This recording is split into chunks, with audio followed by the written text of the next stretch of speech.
Hi everyone, ഇത് റാസ്മിനാണ്. നമുക്ക് തുടങ്ങാം. അപ്പോൾ ഇതിനകത്ത് വലിയ കാര്യങ്ങളൊന്നുമില്ല. നമ്മളാദ്യം ഗോതമ്പ് പൊടി എടുക്കുന്നു. ഗോതമ്പ് പൊടി നമുക്ക് ഇതേപോലെ പാക്കറ്റായിട്ട് വാങ്ങാൻ കിട്ടും. അത് ഞാനൊരു 1-2 കൊല്ലം മുന്നെയാണ് അറിഞ്ഞത്. അപ്പോൾ നമ്മൾ ഈ ഗോതമ്പ് പൊടി എടുത്തിട്ട് ആവശ്യത്തിന്, അതായത് നമുക്ക് ഇതിനെല്ലാത്തിനും അളവെടുക്കണമെന്നില്ല. എല്ലാത്തിനും ഓരോ ടീസ്പൂണും ഓരോ കപ്പും എന്നൊക്കെ പറഞ്ഞ് അളവെടുക്കുക എന്ന് പറയുന്നത് അത് ശരിക്കും പറഞ്ഞു കഴിഞ്ഞാൽ നമുക്ക് ആവശ്യമില്ല.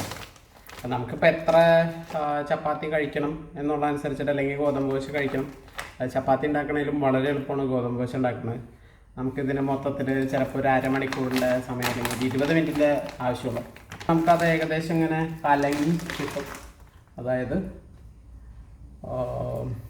നമുക്ക് എത്ര ദോശ വേണം എന്നുള്ളതനുസരിച്ചിട്ടാണ് നമ്മൾ ഈ പൊടി ഇടേണ്ടത്. അതിങ്ങനെ നമ്മൾ ഇങ്ങനെ കുറച്ച് വെള്ളമൊക്കെ ഒഴിച്ച്, ഇപ്പോൾ അത് ഇത്തിരി അത്യാവശ്യം കട്ടിയിലിരിക്കുന്നത്, അങ്ങനെ കട്ടിയിലിരുന്ന് കഴിഞ്ഞാൽ നമുക്കത് ദോശ ഉണ്ടാക്കാൻ പറ്റില്ല. അപ്പോൾ നമ്മളതിൻ്റെ അകത്ത് ഒരു ഗ്ലാസ് വെള്ളം എടുത്ത് ആവശ്യത്തിന് വെള്ളം ഒഴിക്കുക. അതിനൊരു കണക്ക് എന്ന് പറഞ്ഞിട്ടില്ല.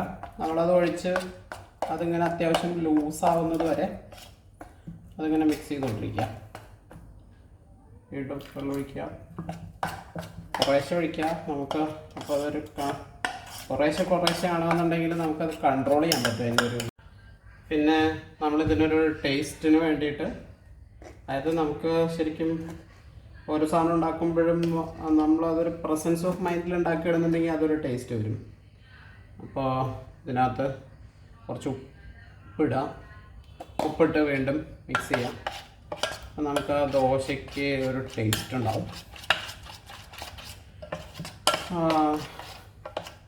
അപ്പോൾ മിക്സ് ചെയ്തതിന് ശേഷം വലിയ പണിയൊന്നുമില്ല. എനിക്കൊരു ഗോതമ്പ് ദോശ ഉണ്ടാക്കുന്നത് വരെ എങ്ങനെയാണെന്നുള്ളത് അറിയില്ലായിരുന്നു. എനിക്കിപ്പോൾ ഒരു ഗോതമ്പ് ദോശ ഉണ്ടാക്കാനാണ് അറിയുന്നത്. അപ്പോൾ ഇതെത്ര എളുപ്പമുള്ള പണിയാണെന്ന് എനിക്കറിയില്ലായിരുന്നു. അത് ബാക്കിയുള്ളവരും കൂടി മനസ്സിലാക്കണം എന്നുള്ളൊരു ചിന്തയിലാണ് ഞാനിപ്പോൾ ഈ വീഡിയോ ഉണ്ടാക്കുന്നത്. അപ്പോൾ നമ്മൾ ഈ സാധനം എടുക്കാം. അതായത് ഇതിനെ പാൻ എന്നാണ് പറയുന്നത്.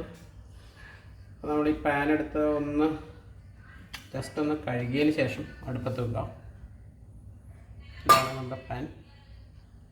അതിനുശേഷം നമ്മൾ സ്റ്റൗ കത്തിക്കുന്നു.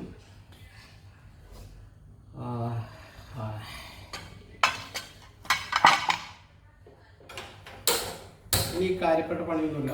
അതൊരു മോഡറേറ്റ് ചൂടിൽ വയ്ക്കാം.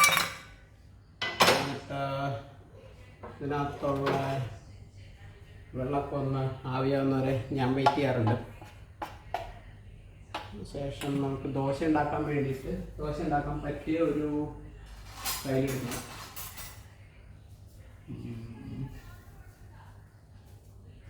അത്യാവശ്യം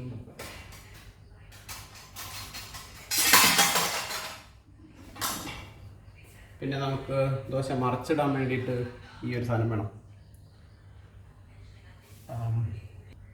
അപ്പോൾ ഇതാണ് ഇതിനെ നമ്മൾ ചട്ടുകെന്ന് പറയണേ. പിന്നെ ഇത് കോരി ഒഴിക്കാൻ വേണ്ടി നമ്മൾ ഈ കയ്യിൽ ഉപയോഗിക്കും. ഇനി നമ്മൾ പതുക്കെ ഇതിൻ്റെ അകത്തുനിന്ന് ഇപ്പം അത്യാവശ്യം എന്താണ് ഈ പാൻ ചൂടായി എന്ന് വിചാരിക്കണേ. എന്നിട്ട് നമ്മൾ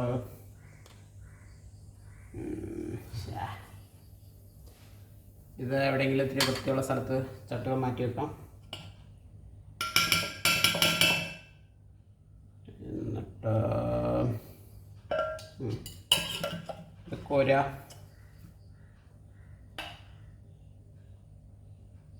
നോക്കൂ, എന്ത് സിമ്പിളായിട്ടാണ് നമ്മൾ ഇത് കോരി ഒഴിക്കുന്നത്. ഇത് ഒരുപാട് വലുതായി കഴിഞ്ഞ് കഴിഞ്ഞാൽ നമുക്കിത് മറിച്ചിടാൻ ബുദ്ധിമുട്ടാണ്.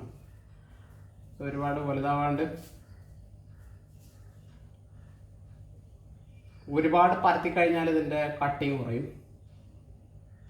ഒരു ഏവറേജ് ശരാശരി വലുപ്പത്തിൽ ഇടുക. നമുക്കത് കാണുമ്പോൾ തന്നെ അറിയാം. അപ്പോൾ ഇതിന് കട്ടി ഒരുപാട് കുറഞ്ഞു പോയി. അപ്പോൾ കുറച്ചും കൂടി ഒഴിച്ചിട്ട് ഇത്തിരി കട്ടി കൂട്ടുക. അല്ലാന്നുണ്ടെങ്കിൽ നമ്മളിത് മറിച്ചിടുമ്പോൾ അതിങ്ങനെ കീറിപ്പോവും.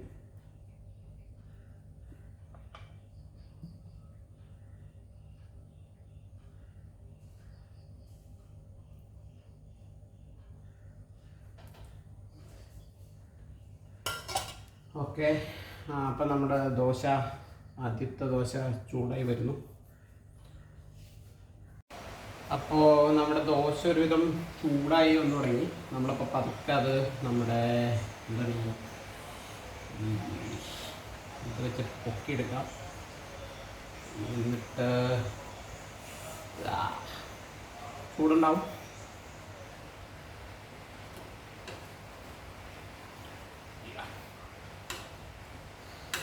നമ്മളെ വല്ലപ്പോഴൊക്കെ ഇത് ഉണ്ടാക്കുമ്പോൾ ഇങ്ങനെയൊക്കെ സംഭവിക്കും. ഇതൊരു ശീലമായി വരണം.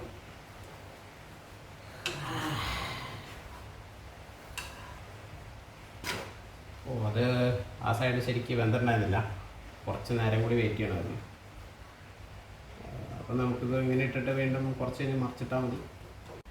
അപ്പോൾ നമ്മുടെ കറി നമ്മുടെ ഫ്രിഡ്ജിലുണ്ട്. ഫ്രിഡ്ജിൽ നിന്ന് കറി എടുത്ത് ബുദ്ധിമുട്ടൊന്നുമില്ല.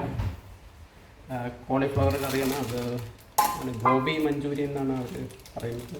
കോളിഫ്ലവർ തന്നെയാണെന്നാണ് എൻ്റെ ഒരു വിശ്വാസം. ഞാൻ ഈ വെജിറ്റബിൾസിനൊക്കെ പേര് പഠിച്ചു വരുന്നുള്ളൂ. അപ്പോൾ നമുക്കത് സിമ്പിളായിട്ട് ചെറിയൊരു പാത്രത്തിലുണ്ടാക്കിയിട്ട് ചൂടാക്കി കഴിക്കാം. അപ്പോൾ നമ്മുടെ ദോശയെല്ലാം റെഡിയായി.